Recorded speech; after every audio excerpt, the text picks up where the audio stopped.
Ahora sí, oficialmente voy a ceder los micrófonos a toda esta transmisión en vivo para que usted atento. Repito, está abierto la cuenta de Facebook si ustedes quieren hacer llegar alguna pregunta para que nosotros podásemos hacérsela a las personas que van a estar exponiendo todo lo que es la reforma político-electoral y sus repercusiones en los mexicanos en el exterior. Es que exhortamos a toda la comunidad.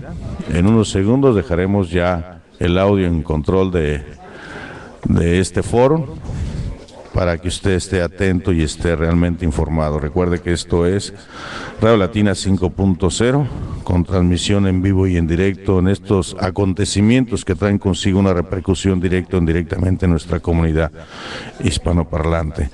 En unos segundos ya cedo el audio y el sonido para que arranquemos oficialmente este foro, repito, y sobre todo el tema de credencialización, la forma y la manera como este proceso se pretende implementar en los diferentes consulados o embajadas de México en los Estados Unidos, aquí de América, y sobre todo la manera de cómo se puede incrementar este bloque político a través de este registro en la lista de electores a nivel nacional. Vamos a unos segundos ya a ceder todo el sonido para que ustedes, amigos radioescuchas, puedan en viva voz pues escuchar este foro sobre reformas político-electorales y sobre todo la repercusión que tiene en los mexicanos en el exterior y específicamente sobre algo que trae consigo una lucha de más de una década, que es la credencialización. Ok, amigos, dejo aquí el audio y el sonido. Entonces, a partir de este momento está en vivo y en directo. Ustedes están sintonizando WPJX 1500 AM a través del concepto Radio Latina 5.0, 54 ciudades en el norte, sur, norte de Illinois y sur de Wisconsin, a través de los sitios web www.radiolatina5.com y www.robertortiz.com. Ok, señores, dejo aquí el audio.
Buenos días. Bienvenidos al Consulado General de México. Tengo el gusto de conocer a la mayoría de ustedes. Soy Luis Ángel Castañeda, cónsul de Asuntos Comunitarios aquí en el Consulado General de México.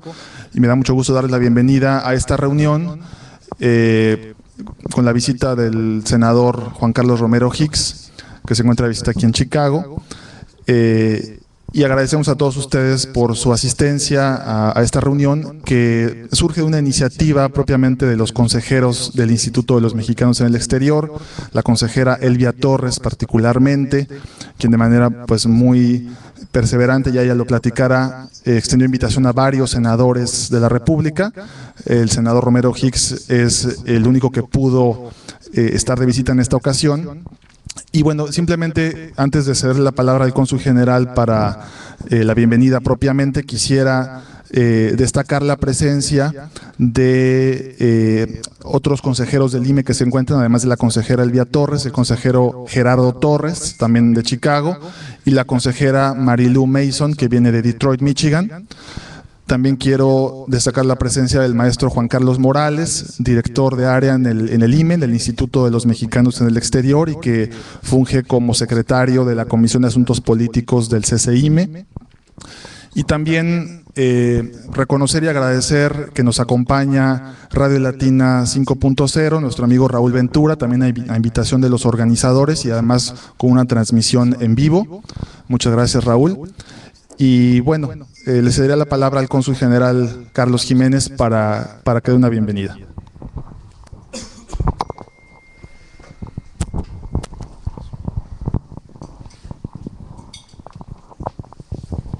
Gracias.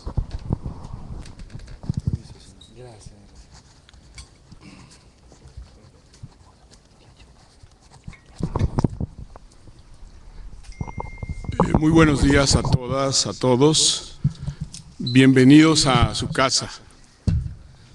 El Consulado General de México en Chicago, que como siempre abre sus puertas para el debate de las ideas, para las discusiones que conducen a los acuerdos, especialmente en materia política de los mexicanos que residen en el Medio Oeste y que forman parte de la circunscripción de este Consulado General de México en Chicago.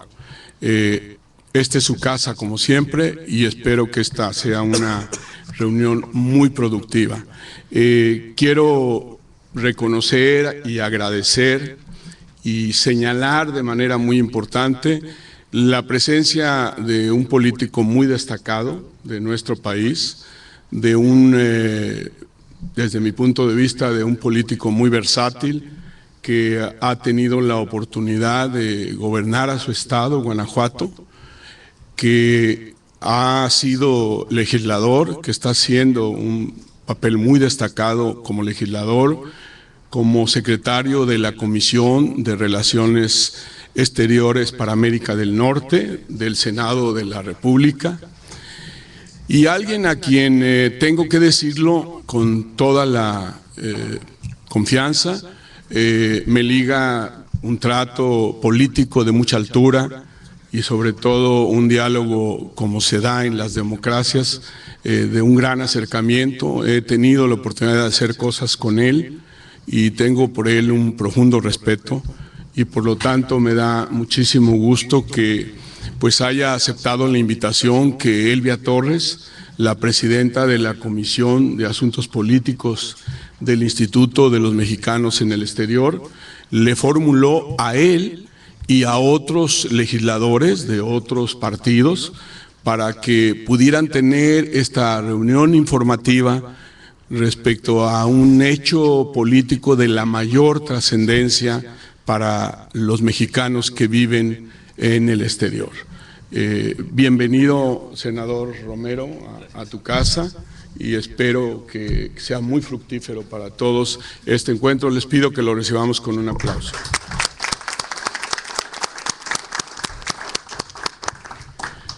Quiero también agradecer muchísimo a Juan Carlos Ramos, a Juan Carlos Morales, el que esté con nosotros. Eso le da a esta reunión, convocada por la Comisión de Asuntos Políticos del IME, un carácter muy formal y de entrada formaliza, en cuando menos en Chicago, una relación que a partir de la reforma de la que hoy se va a hablar, se va a dar permanente y constantemente, porque de acuerdo con los señalamientos internos que la Cancillería está formulando para el procesamiento de este derecho, será el IME justamente el vínculo con las comunidades y sus organizaciones para un diálogo que seguramente va a darse durante algún tiempo para permitir construir toda la maquinaria y la infraestructura que permita hacer efectivo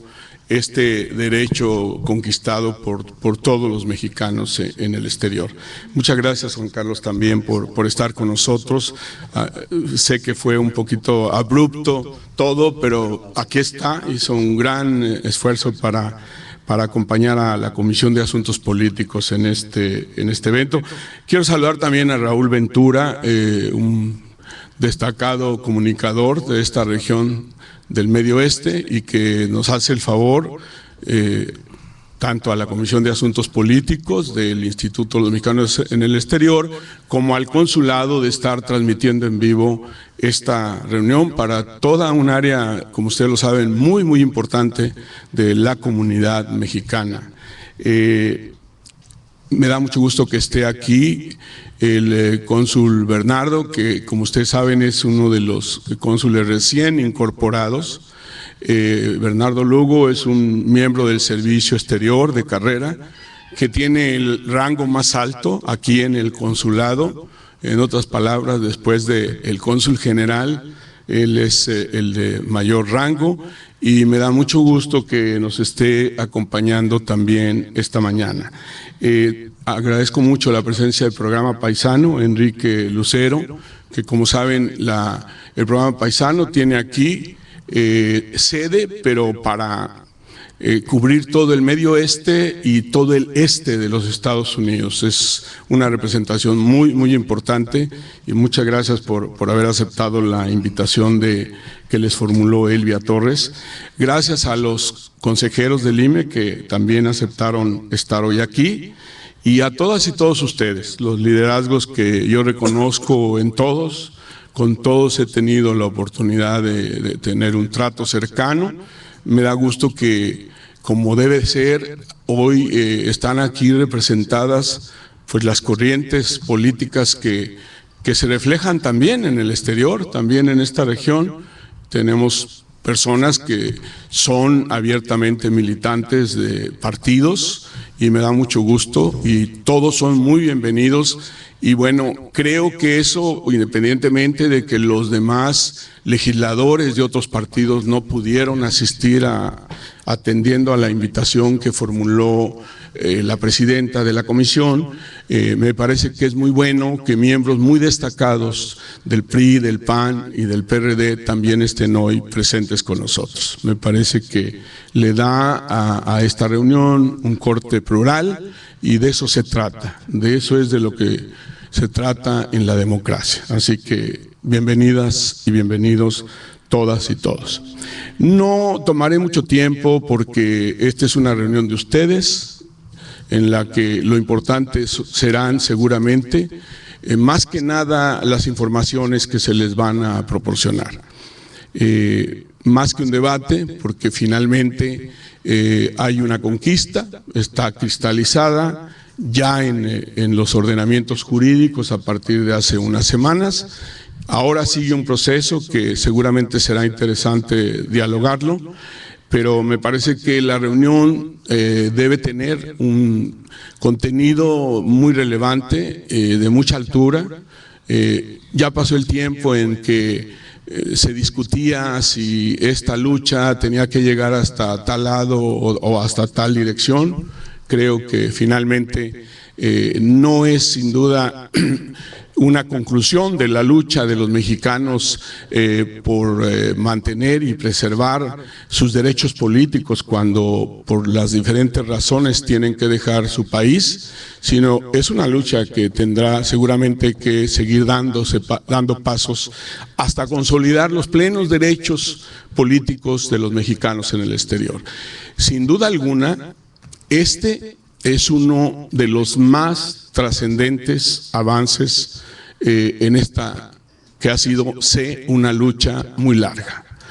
La conozco desde mediados de los 90, la acompañé desde mi función como legislador, la abracé además y como ustedes lo saben, fui uno de los impulsores por parte de mi bancada del Partido Revolucionario Institucional, en el que con mucha honra y orgullo milito, y desde ahí, desde la trinchera, tanto de primero la Cámara de Diputados, después del Senado, he sido parte de la lucha de los mexicanos en el exterior, no solamente por la conquista del voto a partir del año 2000, sino también de algo que yo he considerado siempre uno de los pasos fundamentales para que los mexicanos no solo tengan fortaleza en su país de origen, sino también puedan tener fortaleza en el país en el cual decidieron vivir, y que es el derecho a la doble nacionalidad, de la cual, como ustedes saben, yo fui uno de los impulsores. Tengo que reconocer, senador, y es muy importante que tú lo sepas, que Chicago ha sido un punto de referencia, un referente obligado en la lucha por los derechos políticos. No sobra repetir que aquí en Chicago se inició la lucha a favor del voto de los mexicanos en el exterior, que fueron líderes, y aquí hay algunos, de aquí los que iniciaron esta lucha que fue larga, pero que sin duda logró también cristalizarse para el año 2000. Es importante también decir, senador, que aquí también se inició la lucha a favor de la doble nacionalidad. Es una bandera de Chicago, de sus líderes.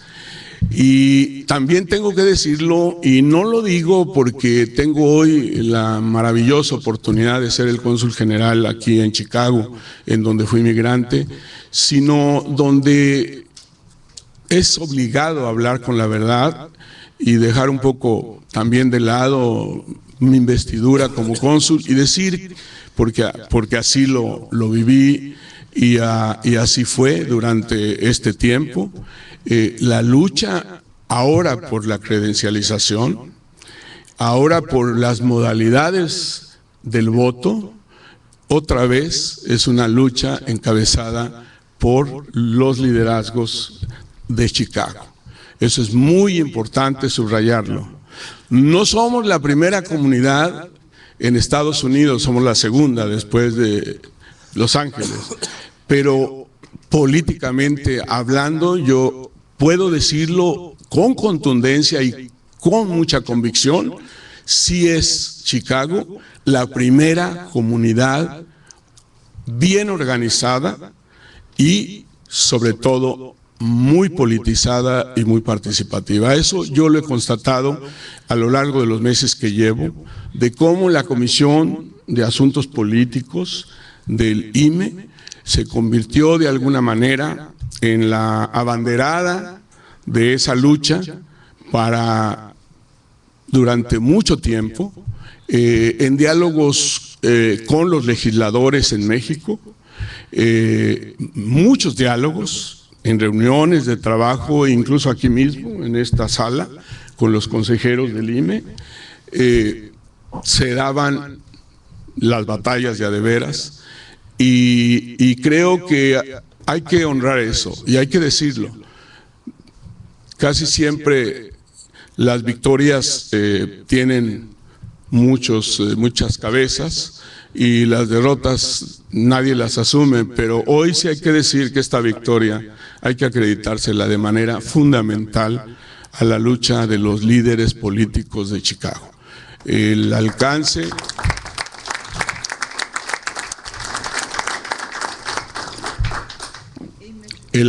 de este derecho a poder obtener una credencial de elector, el poder ejercer el voto para otros cargos de representación que no se contemplaban, es sin duda un gran avance. Insisto sin mi cachucha de cónsul y como político que soy y militante de un partido, yo puedo decirles que no hay que menospreciar este logro. Hay quienes lamentablemente caen en esa tentación y está bien porque no hay victorias para siempre, pero tampoco derrotas para siempre. Y yo creo que aquí lo importante es tener muy en cuenta que se dio un gran paso y no minimizarlo, porque ese es un peligro permanente. He escuchado a algunos líderes incluso que lo dicen y me parece que es menospreciar una lucha de muchos años, de muchos líderes y que tiene un significado y una trascendencia para el futuro de los derechos políticos de los mexicanos en el exterior de la mayor magnitud. Entonces, yo saludo esta iniciativa de la comisión y la iniciativa de todos los líderes que están hoy aquí, de los consejeros del IME, y el apoyo, como siempre, de Luis Ángel Castañeda y su equipo para que este consulado sea un espacio plural, respetuoso de todas las ideologías y militancias y un espacio abierto al diálogo y a la construcción de los acuerdos que son lo que dignifican y hacen fuerte a la democracia. Muchas gracias y bienvenidos.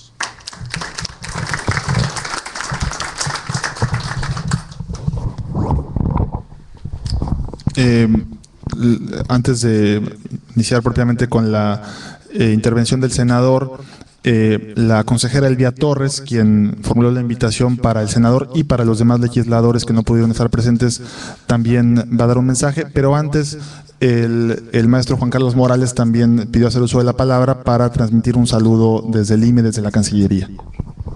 Gracias, Luis. Muchas buenos días a todos, muchas gracias por su asistencia. Yo la verdad nada más quería expresarles un saludo a nombre del maestro Ernesto de Lucas, el director del Instituto de los Mexicanos del Exterior, y un reconocimiento al trabajo que ha hecho la comisión encabezada por Elvia y algunos consejeros, algunos, Marilú y Gerardo, creo que los veo por aquí, pero nos faltan todavía algunos. La verdad es que ha sido un trabajo extenuante, muy de mucho cabildeo, muy profesional que han estado haciendo y por supuesto, bueno, con las alianzas que han podido establecer, como la que demuestran ahora aquí con el senador Romero Hicks y con otros actores de la política, ahora sí que un reconocimiento a todo el trabajo que han estado haciendo y bueno, pues es un trabajo que la verdad, como lo ha dicho el cónsul, no es un trabajo.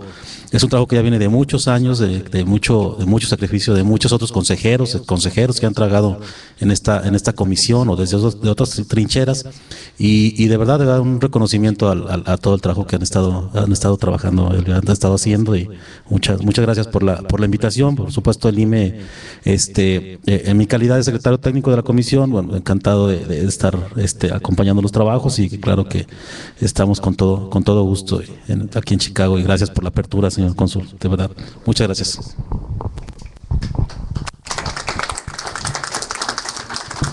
Y bueno, adelante, consejera Elvia Torres, coordinadora de la Comisión de Asuntos Políticos y quien tuvo la iniciativa de llevar a cabo esta reunión.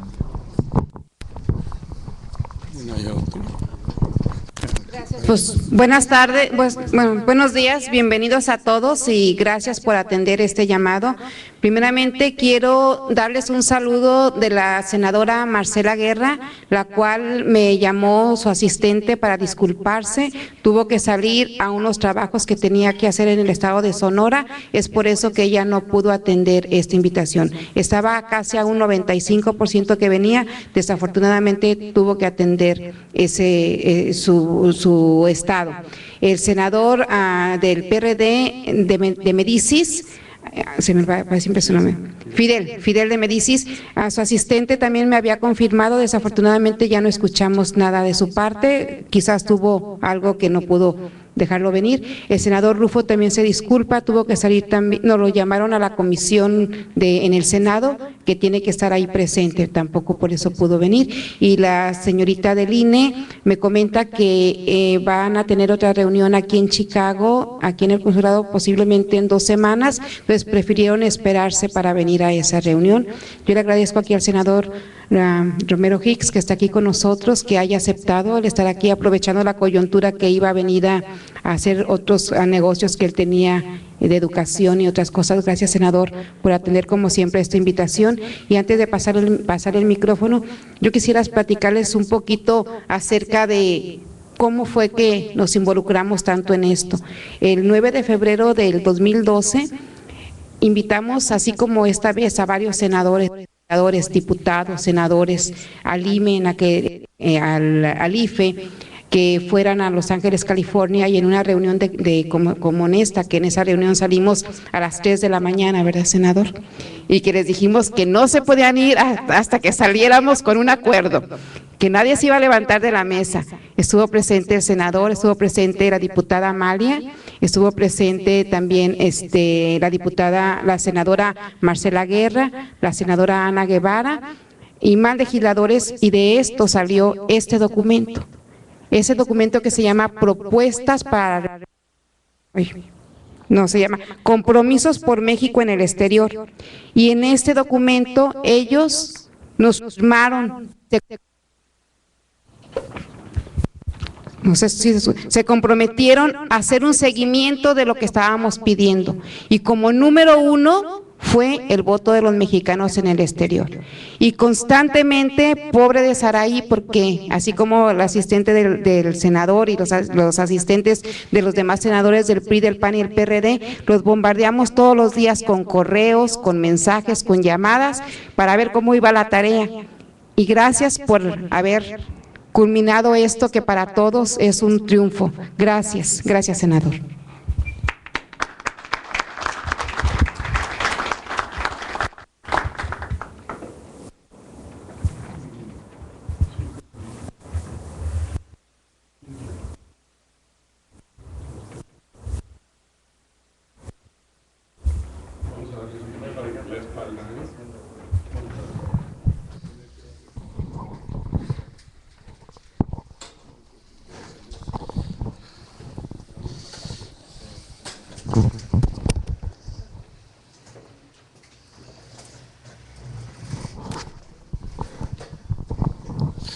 Muy buen día a todos los que están aquí en el consulado y a la audiencia que amablemente nos escucha desde la radio.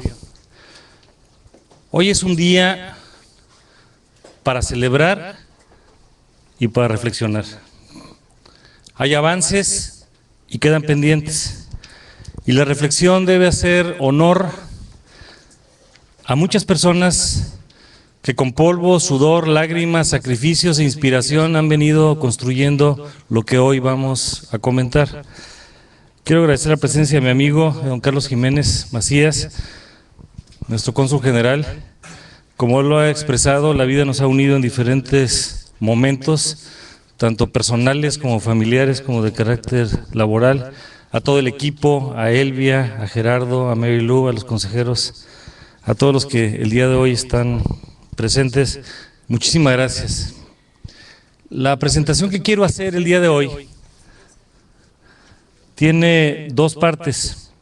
Primero quiero comentar en rasgos muy generales cuáles son las características de la reforma político-electoral que se aprobó a partir del marco de la Constitución, solamente de pincelada general, y luego entrar a una aproximación de mayor detalle al tema que hoy nos convoca, que es el tema del voto de los mexicanos desde el extranjero. El año pasado, en los meses de noviembre y diciembre, el Congreso de la Unión, tanto en el Senado como en la Cámara de los Diputados, diseñó y procesó una reforma político-electoral. Hay que recordar que para cambiar la Constitución se requieren 2/3 de la votación de los presentes. No es solamente la voluntad de un partido, es voluntad de más partidos políticos.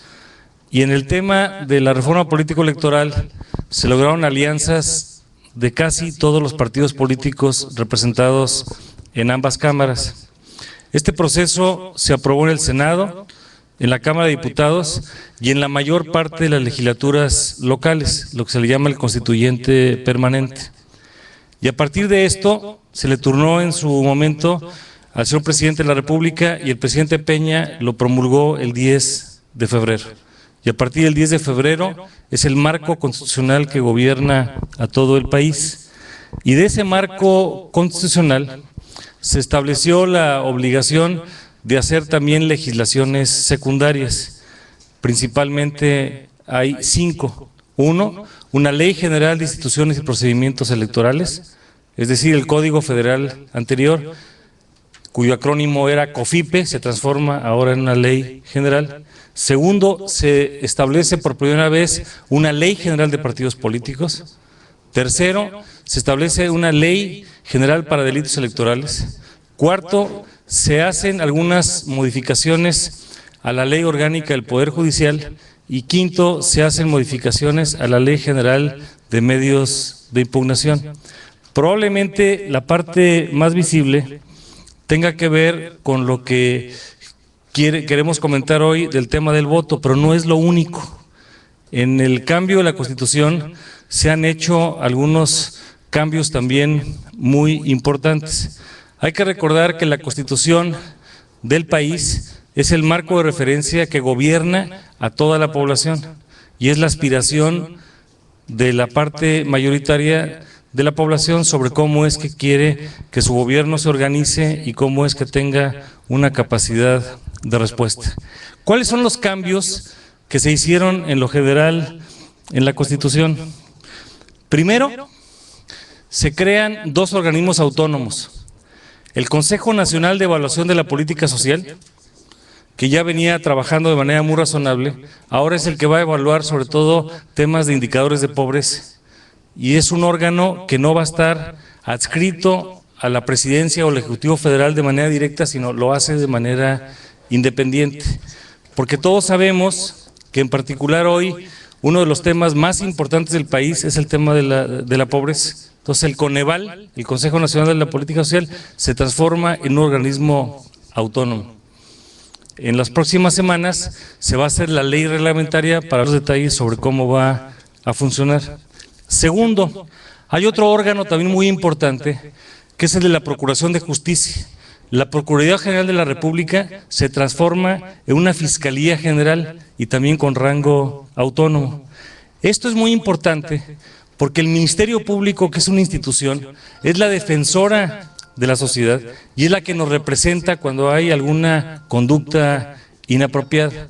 El que esté asociada a los gobiernos, ya sea al estatal o al federal, probablemente no es el mejor diseño y hoy lo que queremos es precisamente que tenga ese rango de la autonomía, que sepamos que quien hace la investigación y quien lleva los casos a juicio tiene esa independencia.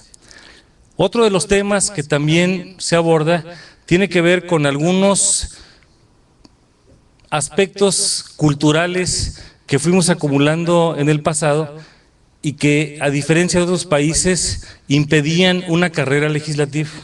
Y con esto me voy a referir a la reelección de los legisladores federales, la reelección de los legisladores locales y de los propios ayuntamientos. En el diseño de la República de hoy, y don Carlos es un modelo de perseverancia, porque fue 3 veces diputado federal y 2 veces senador, y lo hizo con mucho éxito, en ningún caso pudo repetir de manera consecutiva. Se tenía que retirar para buscar otra oportunidad en el servicio público.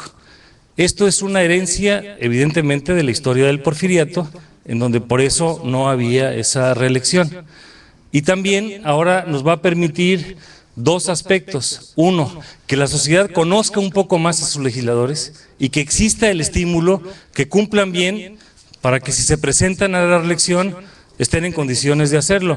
En este país, en Estados Unidos, es muy común la reelección legislativa. En México se interrumpían los procesos. De tal manera que en el caso de los diputados federales van a poder estar, si el electorado así lo determina, hasta 4 periodos consecutivos, si el electorado lo determina. Y en el caso de los senadores, hasta 2 periodos. Esto va a operar a partir de la próxima elección para diputados y senadores. Es decir, los diputados federales que se elijan en el 2015 podrían eventualmente en 2018 presentarse a la reelección. Y en el caso de los senadores, serán los que se van a elegir a partir del año 2018. Un servidor, Juan Carlos Romero Hicks, soy senador de la República por Guanajuato, considera, al igual que mis compañeros, que nos hubiéramos visto muy mal haciendo una reforma a modo, porque quienes votaron por nosotros lo hicieron con la expectativa que estaríamos solamente un periodo, no más periodos. Esta misma condición se lleva a los legisladores locales y cada congreso local va a determinar la posibilidad de hasta 4 periodos, pero no necesariamente es automático en los estados. Hay estados que lo van a poner en 4, otros en 3, otros en 2. Luego está el caso de los ayuntamientos. Y en el caso de los ayuntamientos, la regla general en México es que duran 3 años. Los que estén en ayuntamientos de 3 años se van a poder presentar para un segundo periodo consecutivo. En la regla de excepción, que son casos como Coahuila y Veracruz, donde esto no ocurre, esos no van a poder presentarse a la reelección. Esto es una modalidad muy importante porque lamentablemente en México, y lo digo en una forma de autocrítica, el Congreso no es muy presente en la sociedad, sea el local o el Congreso de la Unión. No voy a pasar la pregunta a cada uno, pero si preguntáramos a las personas en sociedad abierta quién es su diputado local, quién es su diputado federal y quiénes son senadores de la República, no hay una visibilidad que permita al elector decir, esta persona es quien me está de alguna manera representando. Es una figura que llevó mucho tiempo. Por fortuna, hay 2 autoridades que no van a poder reelegirse. Una, los gobernadores, y 2, el presidente de la República.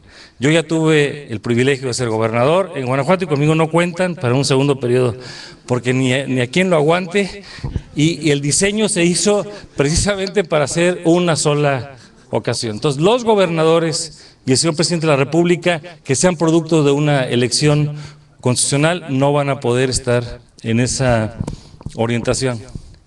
También hay otras modalidades muy importantes. Quiero destacar una en donde prácticamente somos el único del mundo.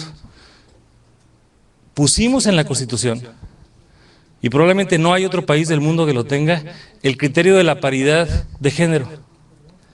A partir de la elección de 2015, todas las candidaturas para diputados federales y congresos locales, y en 2018 para los senadores, para cada partido político va a tener que haber paridad de hombre-mujer.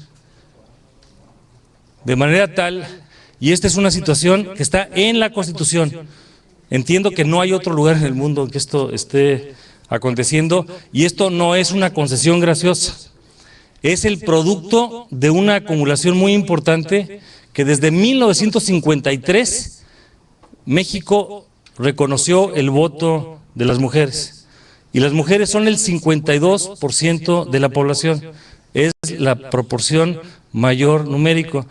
Nosotros somos minoría, ellas son mayoría. Esperemos que esto nos dé mejores condiciones, y se está mandatando para que los partidos políticos en su diseño interno, y cada quien lo hará de manera libre, va a ir determinando cómo van a ir eligiendo esta situación, de manera tal que aunque el resultado final de los 500 diputados no necesariamente sea 250 o 250, al menos en las nominaciones sí va a ser mitad-mitad. Ya el electorado determinará. No significa que habrá un distrito para hombres y un distrito para mujeres, simplemente que los partidos van a determinar en dónde van a ser, pero es por paridad. Esa es una situación muy importante que también es para destacarse, única en el mundo. Otra característica es el de las candidaturas ciudadanas. Nosotros sabemos que la enorme proporción de personas no militan en partido político, y eso es respetable. Aquí hay algunos que traen orgullosamente su militancia en el partido, como María, que viene aquí, pero Ramiro, en fin, por eso. Entonces, pero la enorme proporción de habitantes no militan en partido político alguno. Y en el ámbito federal, hasta este momento, la única posibilidad de competir para un cargo de Congreso o de Presidencia de la República era a través de un partido político. Se hizo un cambio en la Constitución antes de que entráramos como legisladores nosotros, y ahora nos tocó reglamentar, y puede haber candidaturas ciudadanas. Ya están aquí todo un equipo técnico tratando. O pásamela aquí, yo la... Perdón, estamos haciendo porque tenemos un problema técnico para los radioescuchas, pero va a haber candidaturas ciudadanas. O sea, si una persona quiere presentarse como candidato y no lo quiere hacer a través de un partido político, lo va a poder hacer por la vía ciudadana. Claro, hay un conjunto de reglas para que esto ocurra. ¿Dónde es el lugar donde tendrá probablemente mayores posibilidades? Pues en ayuntamientos o en cargos locales. Es difícil que alguien lo pueda lograr para una gobernatura o eventualmente para la presidencia de la República en un primer momento. Es una opinión estrictamente personal. No es un deseo de que no ocurra esta situación. Y entonces tenemos las candidaturas ciudadanas. El otro aspecto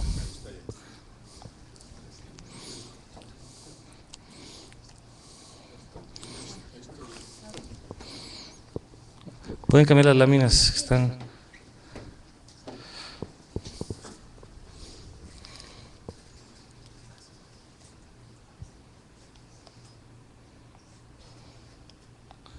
Esa es la parte. Bien. Otro aspecto que quiero destacar es el siguiente. Se abre la posibilidad de que haya gobiernos de coalición. En las últimas elecciones, ningún candidato a la presidencia de la República, desde el presidente Zedillo, incluido el presidente Fox, el presidente Calderón y el presidente Peña, han obtenido más del 50% de la votación. Y a diferencia de otros países del mundo, en México no hay segunda vuelta. En México no hay segunda vuelta en elecciones federales. Lo ha habido en algunos casos de elecciones locales. Por ejemplo, de mañana en una semana se da la segunda vuelta en Colombia. El presidente Peña ganó con el 38% de la votación. Y gobernar con el 38% de los votos sin tener el respaldo de un Congreso eventualmente es complejo. Desde 1997 no hay partido político en México que tenga mayoría ni en la Cámara de Diputados ni en el Senado de la República. Entonces se requieren alianzas para mayoría simple, para cambiar leyes, y todavía más para mayoría calificada, para cambiar la Constitución.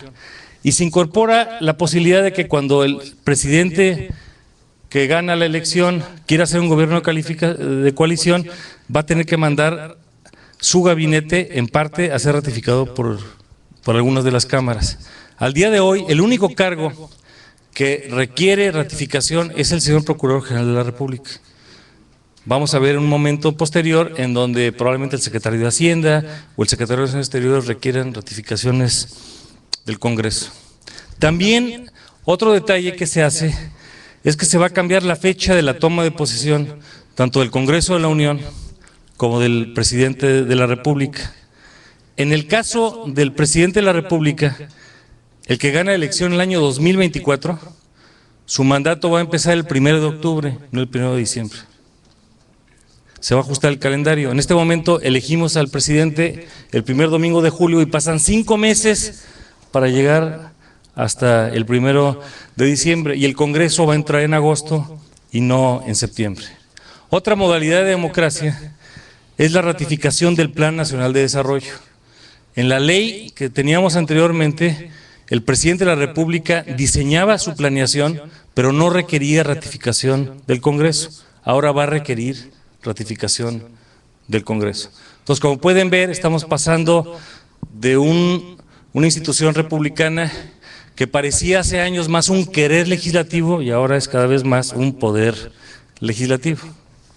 Otros cambios que también se pusieron está en lo que se expresa como la sobrerepresentación legislativa del 8%.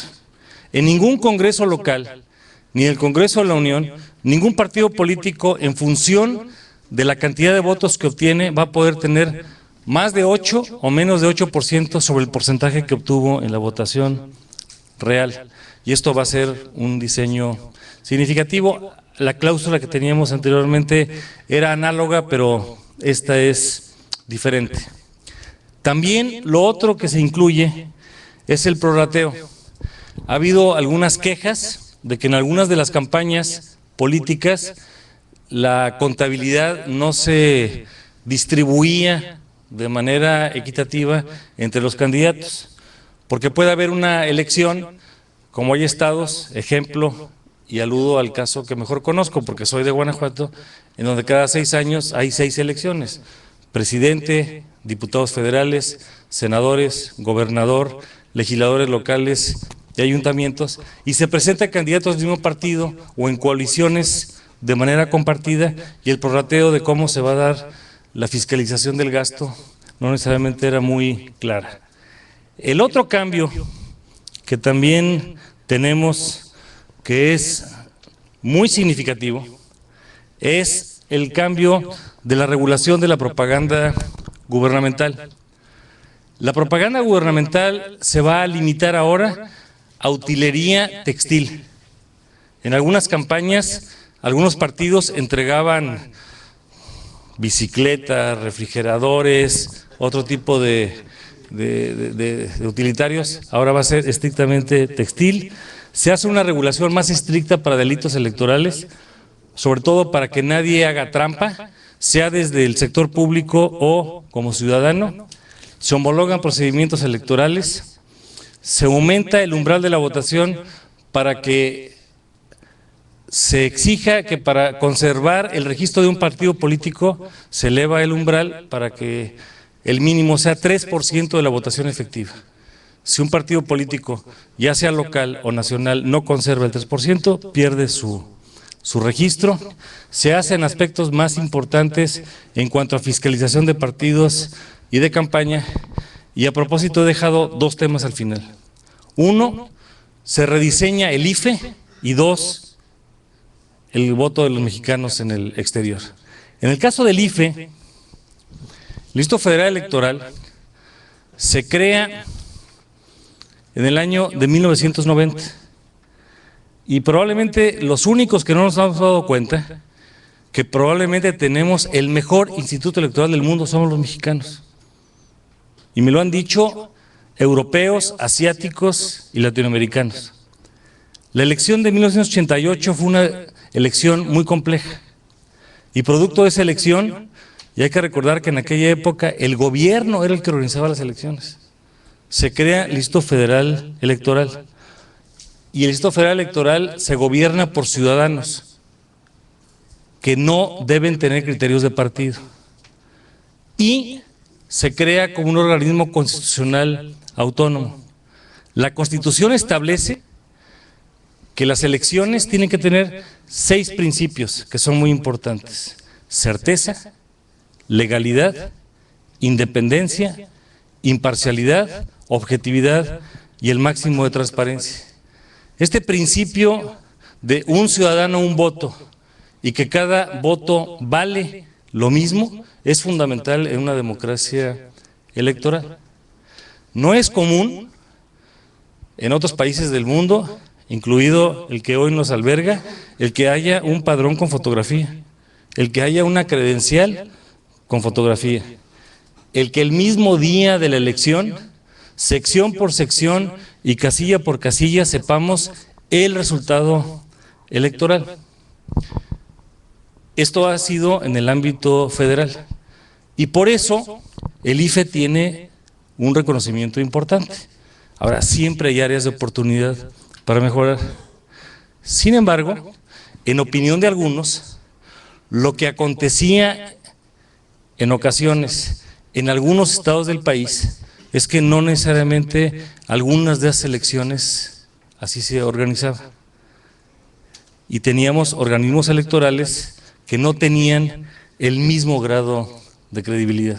Entonces, frente a esto, se planteaban 3 modelos. 1, el modelo actual, es decir, el IFE hacía todas las elecciones federales, diputados, senadores y presidente de la República, y los locales hacían gobernador, diputados locales y ayuntamientos. Dos, el centralizar todo, que fue un modelo que se discutió en ambas cámaras, en el Congreso de la Unión.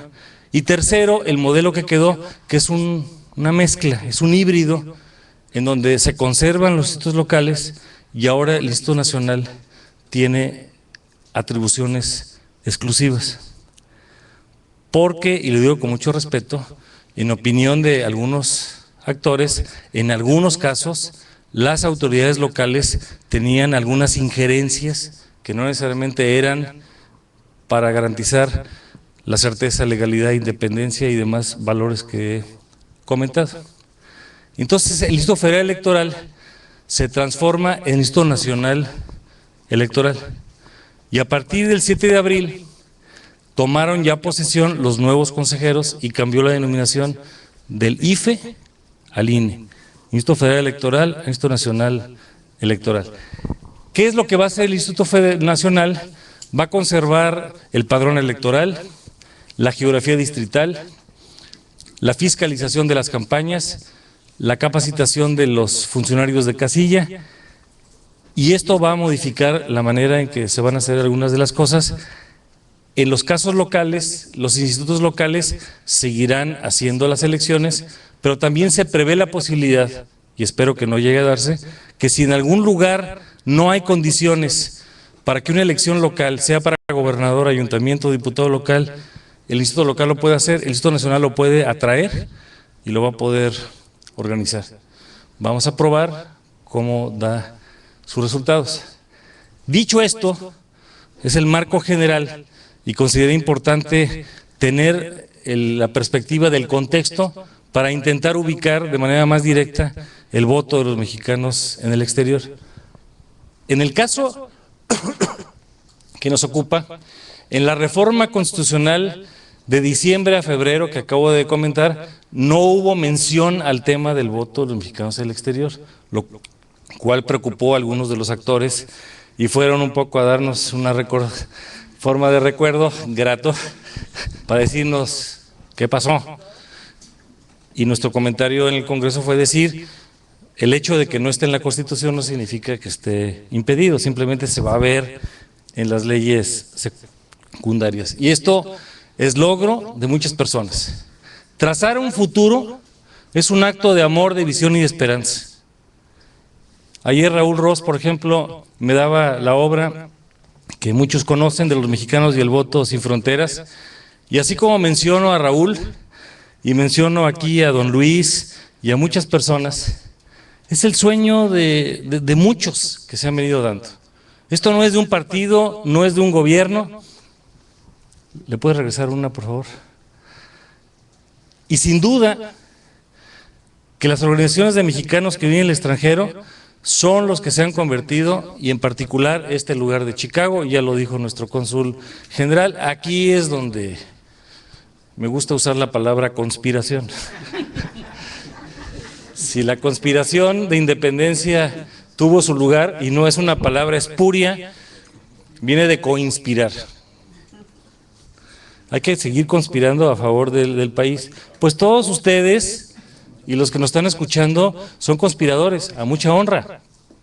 Y por eso señalo que cuando a alguien se le menciona, hay que decir que somos mexicanos. Y México no termina en la frontera, México se lleva en el alma y se lleva en el corazón. Y a mucha honra y a mucho orgullo, ustedes son mexicanos. Y no hay traición, ni hay otro tipo de criterios. Son mexicanos y tienen derechos y tienen obligaciones que la Constitución consagra.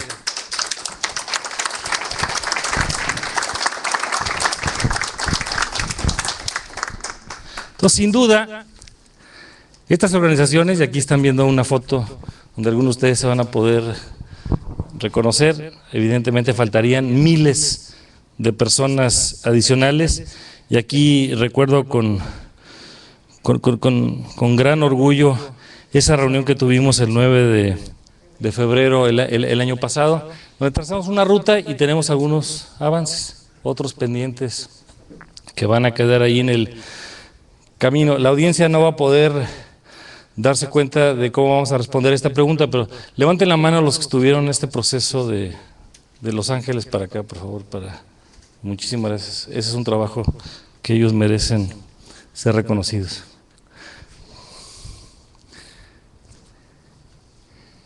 Ya mencionamos que en esa reunión estuvieron legisladores de los principales partidos políticos, de Acción Nacional, el Partido de la Revolución Democrática, el Revolución Institucional. Se ha mencionado, por ejemplo, a doña Amalia García, que es la presidenta de la Comisión de Inmigrantes en la Cámara de Diputados, doña Marcela Guerra, que preside la Comisión de América del Norte.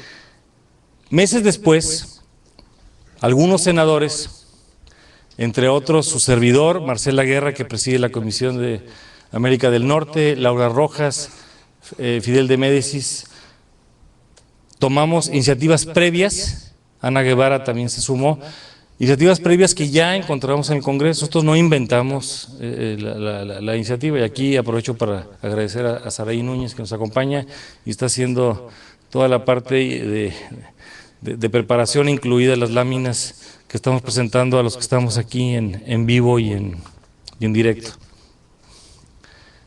Esta iniciativa, ¿qué es lo que propuso en general? Primero, probablemente el tema más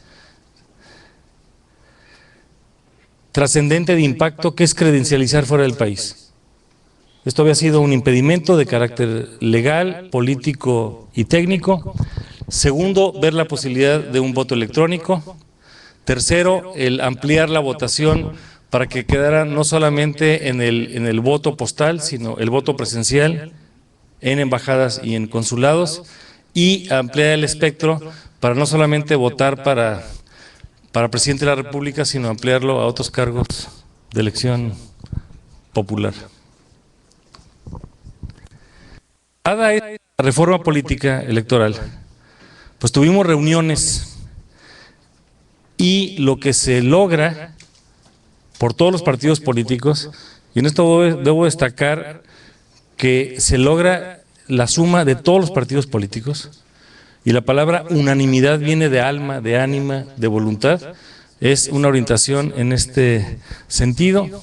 Y entonces en la Ley General de Instituciones y Procedimientos Electorales se logra el libro sexto con un capítulo particular del voto de los mexicanos residentes en el extranjero, que son los artículos que están mencionados del 329 al 356.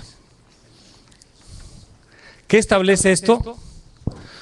Que los ciudadanos que residen en el extranjero van a poder ejercer su voto para elegir presidente, senadores, y en el caso en que las constituciones locales lo determinen, gobernadores y jefe de gobierno. Ya hay entidades federativas que en este momento lo permiten, entre otras Michoacán, Zacatecas, y que el voto se va a poder hacer por las tres vías: la postal, la presencial y la electrónica, según el elector prefiera. Se va a abrir un registro especial de mexicanos residentes en el extranjero. Al día de hoy, el inconveniente que teníamos es que para obtener una credencial solamente se podría hacer en territorio mexicano, y las personas tenían que dar un domicilio de residencia que no necesariamente era real. Sabemos que unos van y vienen, pero otros no están en esa condición. Entonces era una información simulada, donde poníamos un domicilio que no era el real, y ahora van a poder tener ese domicilio. Ese documento lo van a tener como mexicanos. Seguramente en algunos lugares del mundo se convertirá en una cédula de identidad reconocida por autoridades de otros países. Eso no lo podemos garantizar porque depende de cada país, y les va a permitir a ustedes, para entrar, salir a México y hacer una serie de trámites, mayor acreditación que en algunos casos la matrícula consular no había logrado. No siempre la matrícula consular, ni en autoridades o en bancos o en trámites mexicanos, era suficientemente reconocida. Y el caso del voto electrónico se prevé como una posibilidad, y en el caso de la elección para presidente de la República, cuyo proceso empezará en septiembre de 2017, ahí se convocará a proceso para la elección, que será y había omitido comentar, la elección se cambia de julio a junio. Ahora las elecciones van a ser un mes por adelantado. La única excepción va a ser el 2018, porque las autoridades electas en este momento terminan sus mandatos. Entonces, en la elección de 2018 sí va a ser el primer domingo de julio. Todas las demás federales van a ser el primer domingo de junio, y las locales también. No se homologan necesariamente los cambios de los cargos locales, pero sí se homologa la fecha, porque en este momento hay lugares en donde eligen, por ejemplo, ayuntamientos en abril y luego en julio eligen otras autoridades, y esto lo complica. ¿Cuáles son los retos que tenemos? Pues el reto va a ser ahora que esta reforma se viva en la realidad, y habrá que sensibilizar a las entidades federativas. Ayer hablaba con don Carlos Jiménez, con nuestro amigo el señor Cónsul General, de que, por ejemplo, vamos a tener que buscar el apoyo de ustedes para que las entidades federativas, que son los que manejan los registros civiles, puedan expedir los documentos necesarios, y que esto se haga de manera muy ágil. Si no, va a haber un cuello de botella en el trámite y esto se va a ir retrasando. Por otro lado, el INE, anteriormente el IFE, va a dar reglas para ver cómo va a operar el padrón y los registros. Hay que recordar que esto va a tener que organizarse de una manera muy eficaz, porque no solamente va a servir para la elección nacional del 2018, va a poder servir o debe servir para las elecciones locales. Por ejemplo, el año próximo hay 17 elecciones locales en México y 9 de ellas son para gobernador. No estoy en capacidad de dar una respuesta contundente si van a poder estar listas las partes de procedimiento para poder credencializar desde el extranjero y hacer el voto. Y en estos casos, por ejemplo, el año próximo vienen estados muy visiblemente con personas que ahora no residen ahí. Es el caso de Guerrero, de Michoacán, de San Luis Potosí, de Colima, por mencionar algunos casos. No quiero excluir a otros, pero en años subsecuentes, antes de 2018, viene Oaxaca, Puebla, Veracruz, Zacatecas, entre otros, y viene el Estado de México, etcétera, porque sí, en la elección que va a ser concurrente, es decir, que coincide, en 2018 se da Jalisco, Guanajuato, Morelos, la Ciudad de México, Chiapas. Hay que recordar que entonces van a tener que hacer ajustes, y ahora, viendo la forma en que quedó la redacción, seguramente habrá que ver cómo hacerlo para apoyar al INE, y el INE va a tener que hacer acuerdos con la Cancillería y por lo tanto en el apoyo de los consulados para que todo esto se pueda hacer. Y en un primer momento va a haber potencialmente un gran número de personas que estén en posibilidad de obtener su credencial. Y esto va a tener que ver con el tema de los consulados y de las embajadas. También nos han preguntado, por ejemplo, ¿qué va a ocurrir con las credenciales que están expedidas en este momento y que terminan en 03, 06, 09? Hay un acuerdo especial del INE para que esas personas, si la vigencia termina y viven en el extranjero, sí van a poder votar si lo hacen desde el extranjero, no si lo tienen como residencia. Porque todos ustedes, los que tengan credencial, tienen un domicilio allá. Entonces, son una serie de ajustes de carácter técnico. Se había hecho una invitación a la persona que maneja este tema, doña Claudia Corona, del Instituto Nacional Electoral. Lamentablemente no pudo venir, y también yo debo ser justo al reconocer que aquí esto implicó absolutamente a todas las fuerzas políticas, y nosotros lo que hicimos fue recoger lo que ustedes habían arado, empezado a sembrar, y ahora se tiene que cosechar. Sé que puede haber opiniones de que todavía van a faltar otras etapas, pues esa es una parte de la agenda que quiero subrayar. En democracia no hay punto final, en democracia hay punto y seguido y punto y aparte, y esto se va a tener que construir. Y también, en la medida en que ustedes nos ayuden y aprovecho para exhortar a todos los que nos escuchen. Y eso va también a los que están escuchando por radio. En la medida en que la respuesta sea más grande, esto va a poder tener mejores condiciones.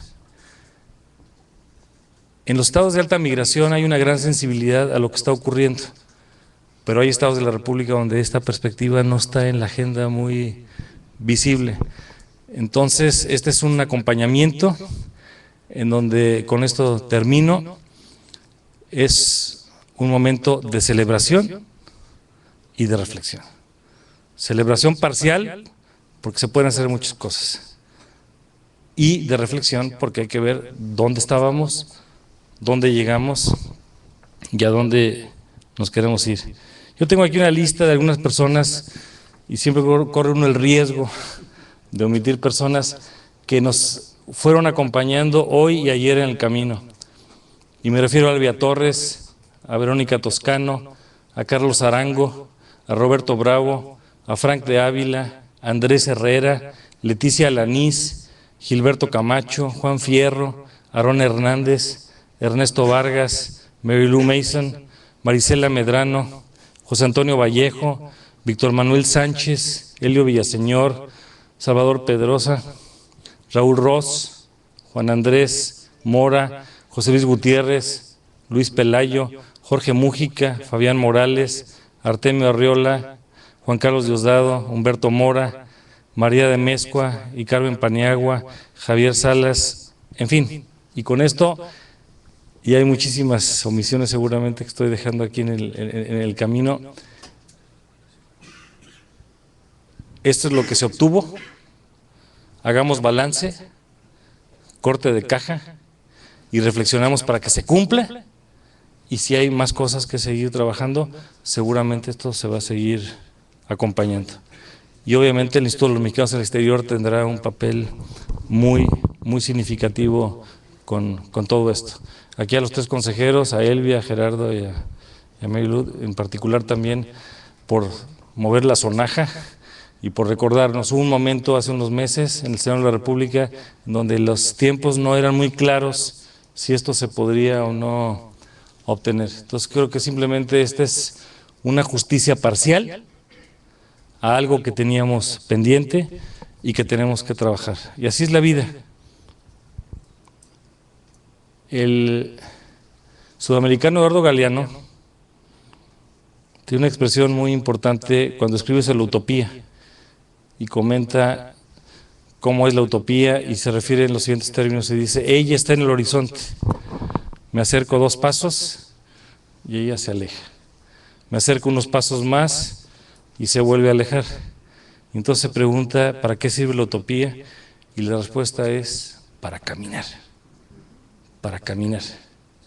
Hoy el reto es hacer de la utopía la realidad, y que México vibra, piense, siente, se conmueve y da testimonio en el alma y en el corazón de todas las personas. Muchas gracias.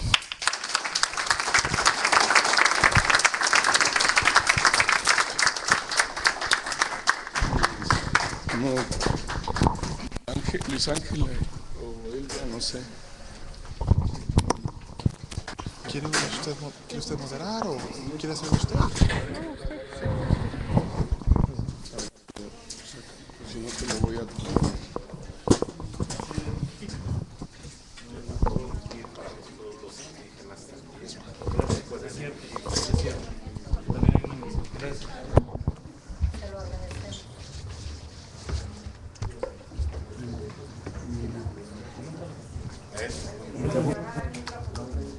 Claro. Bueno, usted es el experto.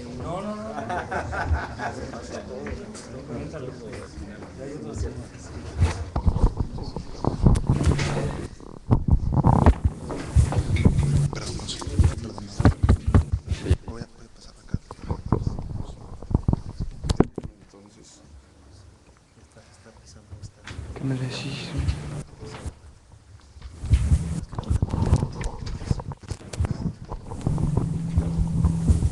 Y bueno, pues se abriría la sala para una sesión de preguntas y respuestas, para un diálogo, una conversación con el senador.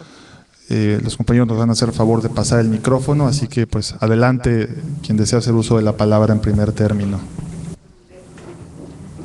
Humberto, adelante, Humberto Mora. Senador, muchas gracias por estar aquí y yo creo que es el avance más significativo que hemos tenido los mexicanos aquí en el exterior. Comentaba, ¿no?, así en directo con usted, que omitió decir también sobre las comunidades y los pueblos indígenas que van a tener la oportunidad de elegir a sus propios representantes en toda la República Mexicana. Y yo creo que también es un avance muy especial para estas comunidades, ya que también estamos sufriendo por ellas la migración, tanto interna como hacia este país, y que han estado relativamente muy relegados. Y bueno, es una de las mejores oportunidades para que estos pueblos sigan con sus tradiciones